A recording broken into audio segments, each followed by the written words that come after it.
Zootopia is one of the most beloved animated films of recent years. With its themes of prejudice, engaging mystery plot, and two lovable leads, Judy Hopps and Nick Wilde, fans are still eagerly waiting for a sequel. Except there already is one. Kind of. There is a guy by the name of Mauricio Velasco who has a YouTube channel that he calls Browntable. For 2.5 years, he has worked on a fan-made sequel which he entitled Return to Zootopia. I am really not into fan fiction. Sometimes I'll look into it just because it's related to something I love, but mostly I find them to be filled with cringeworthy dialogue, plots that don't really seem related to what the original material was all about, and at worst, gross sexual material. However, Return to Zootopia genuinely feels like a legitimate sequel. This film really does seem like something that would happen after the events of the first film. The film pretty much picks up where the last one left off, not with the Flash chase, but with the Gazelle concert, which we later find out is about 6 months after the first film. While Judy and Nick are driving back, they make their typical wisecracks. Alright, Nikki, let's get going. No, only my mom could call me Nikki. Oh, isn't that just adorable? Oh, you're so funny. But then things get quiet.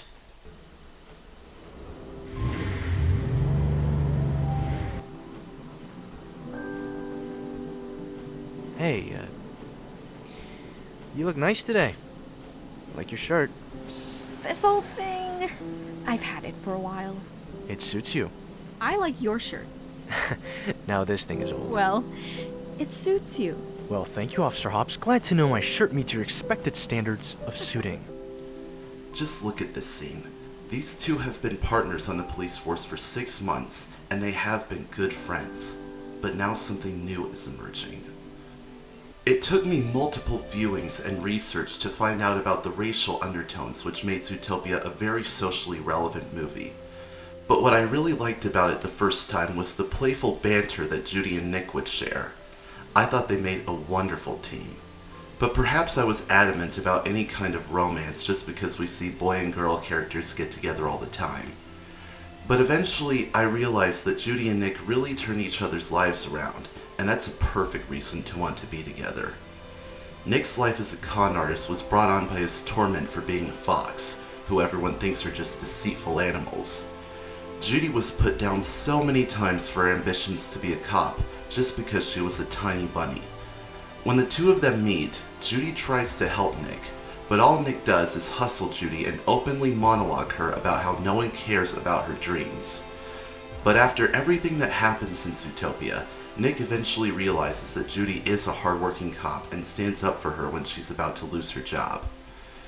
In return, when Judy learns of Nick's past, she comforts him as she despises Prejudice.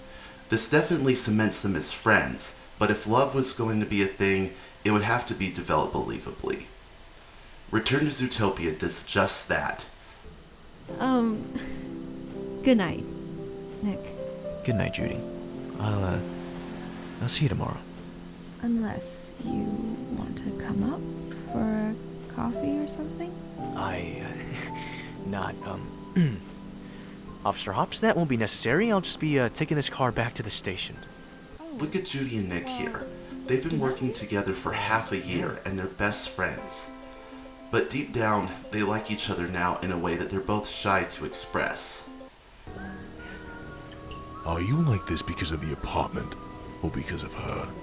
Did you tell her? No, she's a rabbit. I'm a fox. There's no way... Look, man, Once I'm never in again, the best shape this to shows do how there's prejudice in everyone, even the ones who try to avoid it. Much like the scene in Zootopia, where Judy puts out a conspiracy theory about predators biologically reverting back to their savage ways. So after that, we get introduced to a prominent character. Officer Hopps, Officer Wilde. It is a pleasure to finally meet you two in person, especially you, my dear. I just wanted to screen cap that comment. I couldn't have put it better myself.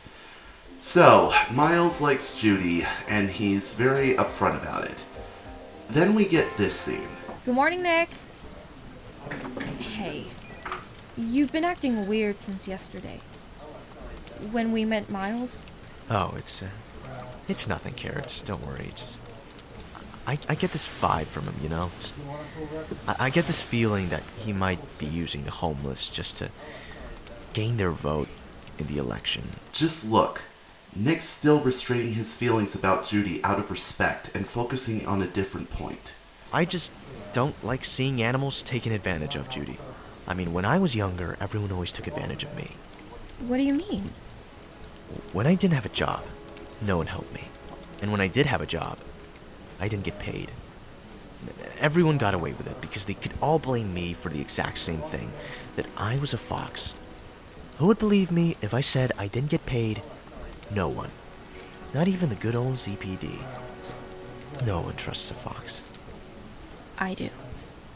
These scenes really just speak for themselves. I don't have anything to say. So then the plot starts kicking in.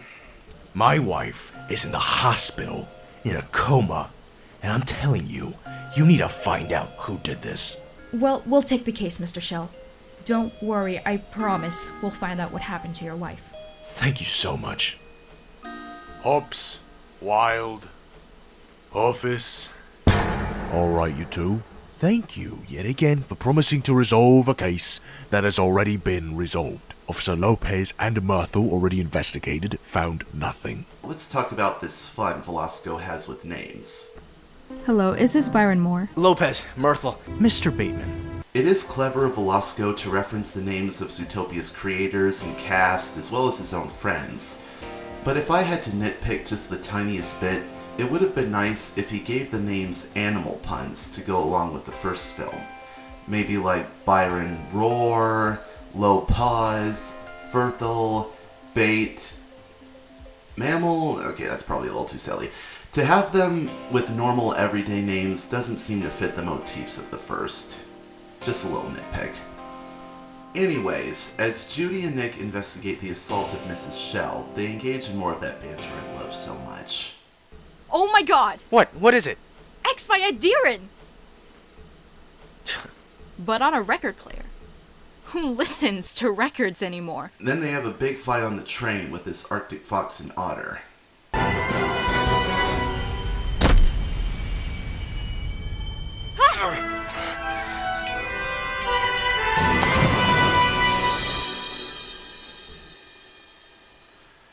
Then we get a glimpse of Miles' past. Oi, boy, come here. Look at this. What does this look like? What did I tell you about picking them carrots early? This is good that this character is getting development, because it could be so easy to have a villain with no motivation other than to just get the plot going. But by giving him a past of abuse and mind warping, we get a sense of where this guy is coming from.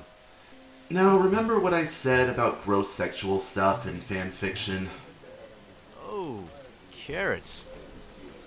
You sure you're gonna be okay? Might hurt to use your hand. You're just lucky it's my hand getting bandaged and not yours. You probably use your hand every night. Undertones. It's fine. Meanwhile... No, you just told me that March impeded you from stopping the train. So, who's the liar?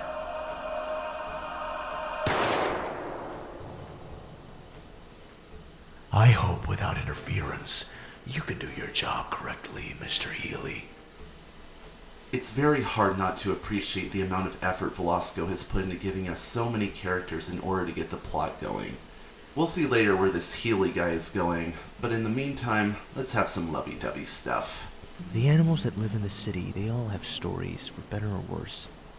There are those that have it better than us, and there are those that have it worse, but when things get hard, animals will help each other, because animals are good. And I stopped believing in that until I met you. Watch this movie. Watch it now. Now, this next sequence, while I love watching it, I do have one issue with.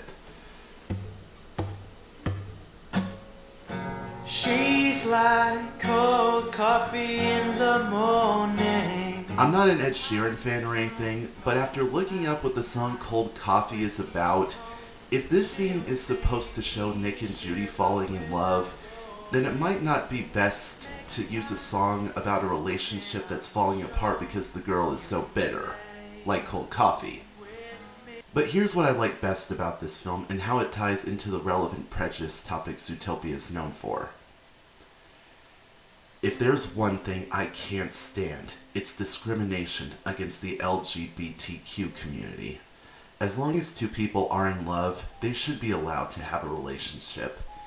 But unfortunately, some people believe it leads to AIDS or whatever horse shit. To draw a kind of comparison, Miles Walker was convinced by his father that the homeless were a sickness. I should just throw you out there like those homeless. So maybe a lot of people have been convinced by their families that non-heterosexuality is a sickness. A huge component in this kind of prejudice is fear, which some people use to get power. Quite frankly, it drives me insane.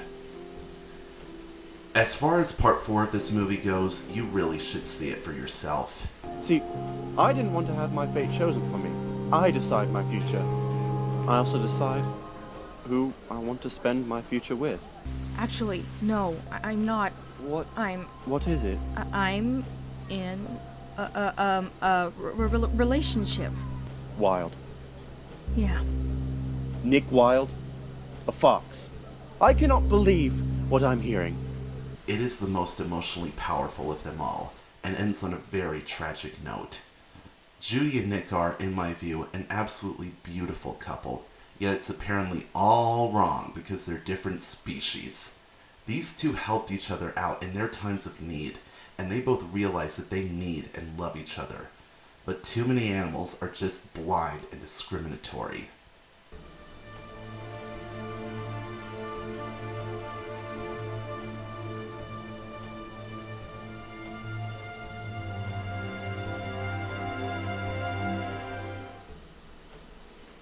So after that, we learn that Miles is working with the bad guys.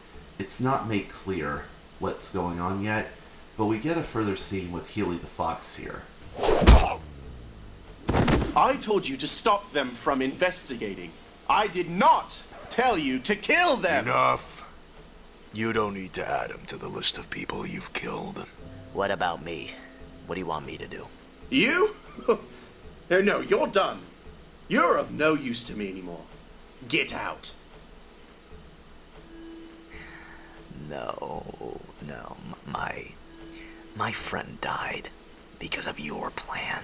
Once again, you gotta appreciate the amount of effort Velasco's put into this, but I only acknowledge it because it'll lead into another little issue I have with the movie. Hang tight.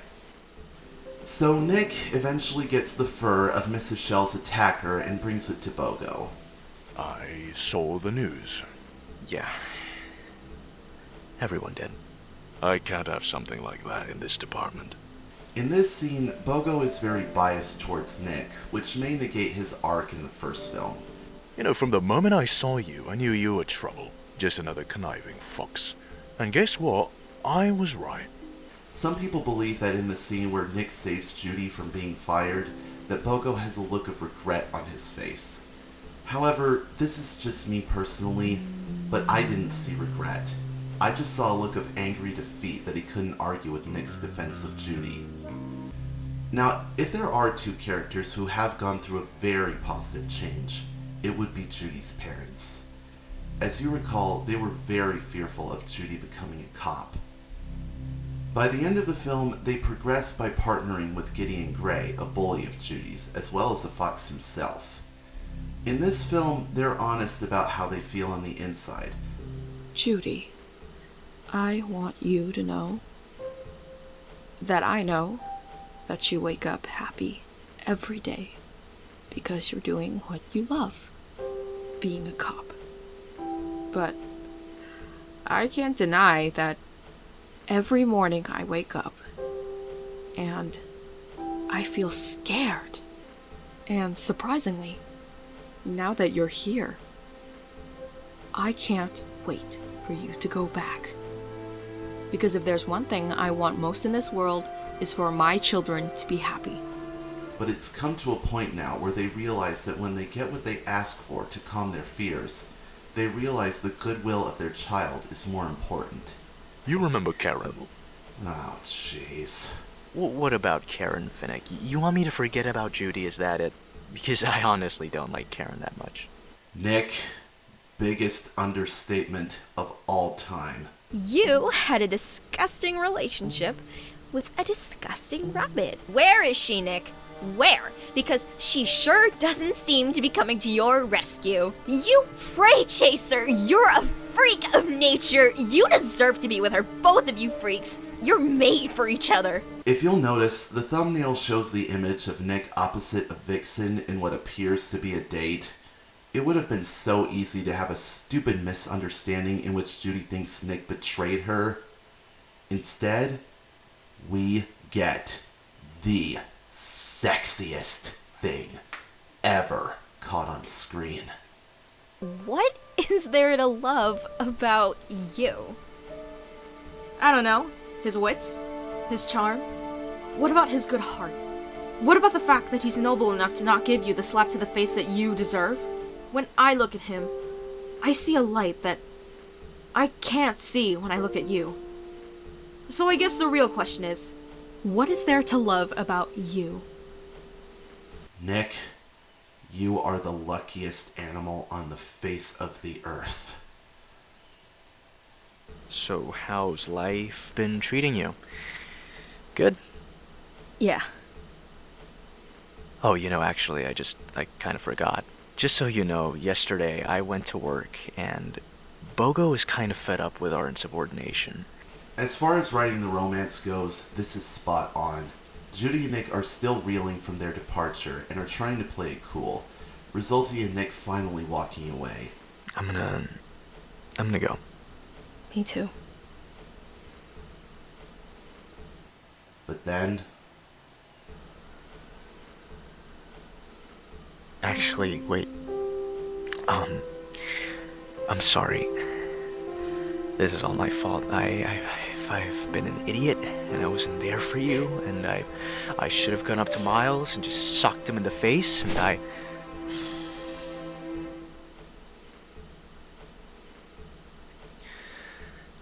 love you. I love you more.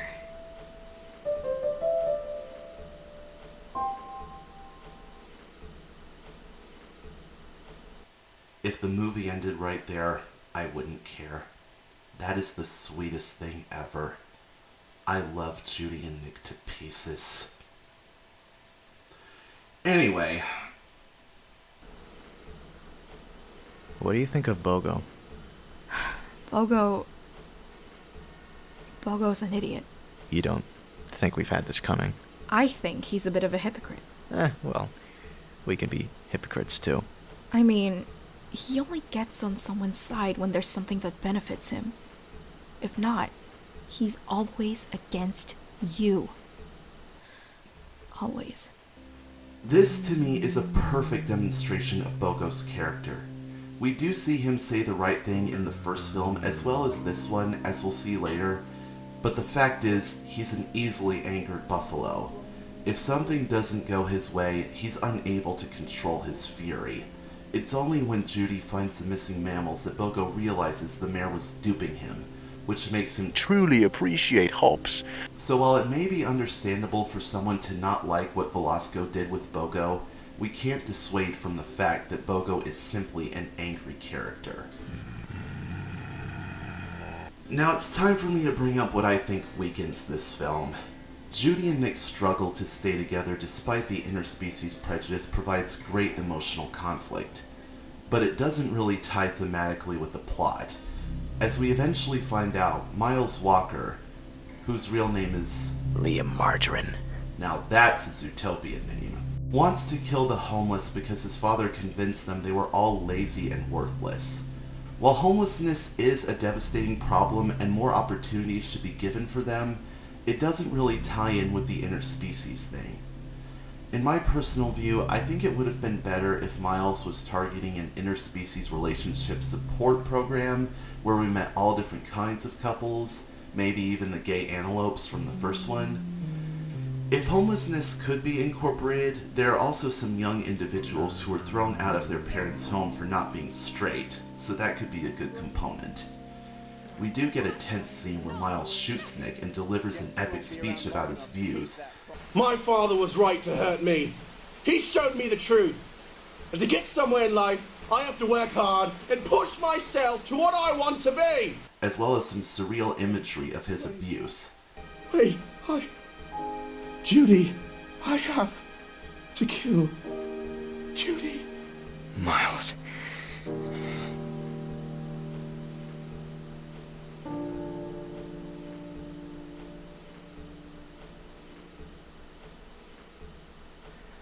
I'm sorry for everything.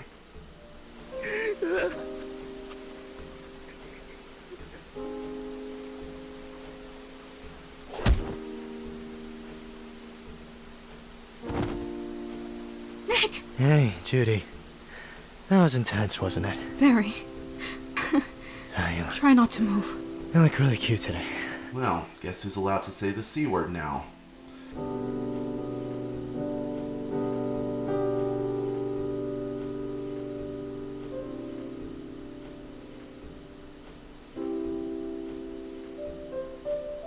This ending, I think, is incredibly well done.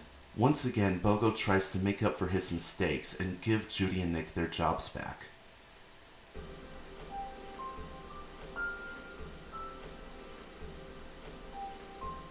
No thank you, Chief. What? But Hobbs... I realize now that with the ZPD, I'm restricted. Alone, I can help whoever I can, whenever I can. Being an officer was the dream of a little girl from Bunnyboro, sir. And as I get older, my priorities change. My life changes. And now, I don't need this job to prove my worth. To prove I can do it. So, thank you, but the answer is no. This, if you ask me, is a good message for anyone of any gender, age, sexuality, race, or anything.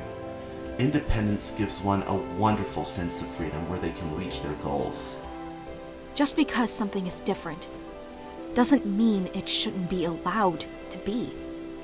Sometimes that difference is the start of something new. It takes time for people to see that. It takes time. But time is all we really have. So let's not focus on the attitude of the people that don't accept your realities. Focus on the people that live that reality with you. This is also a good message for everyone. No matter what happens, there's always going to be someone who disagrees with your opinion. And you don't need those people if you know that what you believe is okay. And then we end with this. Officer Hops. That's me. Who are you again? Honey, tell them to buzz off. Happy Mother's Day. Or late Mother's Day. Honey, who is it?